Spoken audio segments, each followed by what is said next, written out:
নমস্কার বন্ধুরা, আজকে আমি আপনাদের সঙ্গে শেয়ার করব খুবই টেস্টি আর লোভনীয় উচ্ছে বা করলার একটা রেসিপি। আপনারা হয়তো বলবেন করলা আবার লোভনীয় হয় কি করে, কিন্তু এই করলাকেই যদি পারফেক্টভাবে রান্না করা যায় সেটা দিয়েই পুরো ভাত খাওয়া হয়ে যায়।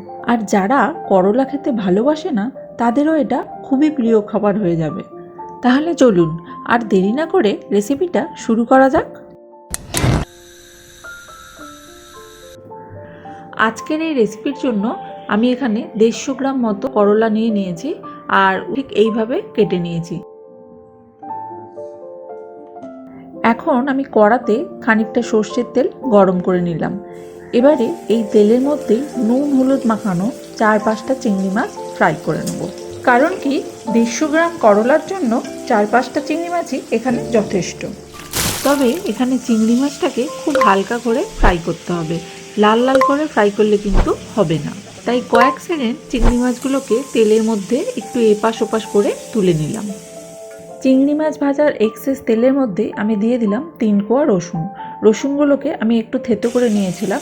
সাথে দিয়ে দিলাম একটা ছোট সাইজের পেঁয়াজ। পেঁয়াজগুলোকে আমি এইভাবে একটু সরু সরু স্লাইসে কেটে নিয়েছিলাম।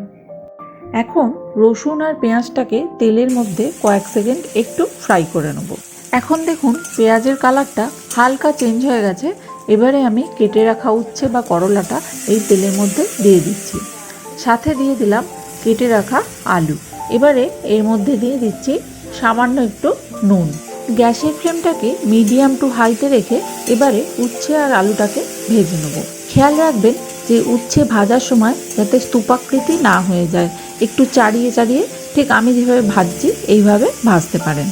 যদি কম জায়গায় বেশি উচ্ছে নিয়ে ভাজেন সেক্ষেত্রেও কিন্তু উচ্ছে ভাজা তেতো হয়ে যায়, সেটা কিন্তু সবসময় খেয়াল রাখবেন। এগুলোর একটা সাইড একটু লালচে হোক, ততক্ষণে আমি চিংড়ি মাছগুলো একটু টুকরো করে নেব।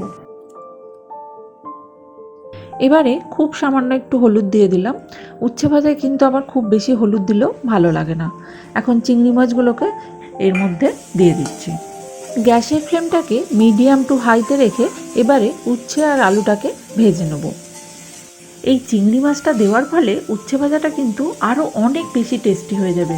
তাই অবশ্যই উচ্ছে ভাজার সময় একটু চিংড়ি মাছ দিয়ে দেবেন। অনেকেই বলেন যে উচ্ছে বা করলা ভাজলে তেতো হয়ে যায়, কিন্তু আজকে আমি যেভাবে বানাচ্ছি সেই সমস্ত জিনিস ফলো করে যদি করলা ভাজা হয় তাহলে তেতো তো হবেই না, উল্টে দারুণ টেস্টি লাগবে খেতে। আজকের আমার প্রথম টিপস হলো উচ্ছে কাটার পর কিন্তু ধুয়ে ফেলে রাখবেন না, ভাজার আগে ধুয়ে সাথে সাথে সেটা কড়াতে তুলবেন। 2, উচ্ছে ভাজার সময় কখনোই কোনো ছোট জায়গায় ভাজবেন না, একটু বড় জায়গায় ভাজবেন যাতে সেটা চাড়িয়ে ভাজতে পারেন। আর ঢাকা চাপা দিয়েও কখনো উচ্ছে ভাজবেন না, তাহলেও উচ্ছে তেতো হয়ে যেতে পারে। 3, উচ্ছে কখনোই কম তেলে ভাজবেন না, সাফিসিয়েন্ট তেল দিয়ে উচ্ছেটা ভাজবেন, নইলে সেটা পোড়া পোড়া খেতে লাগবে।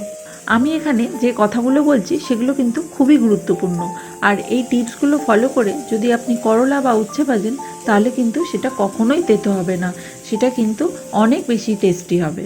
প্রতিবারেই উচ্ছে আর আলুটাকে এইভাবে কড়ার মধ্যে চাড়িয়ে চাড়িয়ে দিতে হবে, আর একটু অপেক্ষা করতে হবে নিচটা লালচে হওয়া অবধি।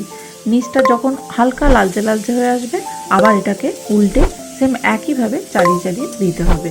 এভাবেই পুরো ভাজাটা করতে হবে, এতে ভাজাটাও পারফেক্ট হবে, তেতোও হবে না, খেতেও টেস্টি লাগবে। আপনাদের টিপস দিতে দিতেই কিন্তু উচ্ছে ভাজাটা একদম কমপ্লিট হয়ে গেছে।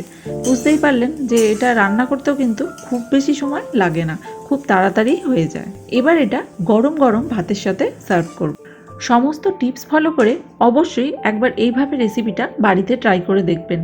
আশা করছি বাড়ির সবার খুব ভালো লাগবে, এবং যারা করলা পছন্দ করে না তারাও কিন্তু চেয়ে চেয়ে খাবে। এই রকমই কোনো ইন্টারেস্টিং রেসিপি নিয়ে আবার দেখা হচ্ছে নেক্সট ভিডিওতে। সবাই সুস্থ থাকবেন, ভালো থাকবেন। টাটা।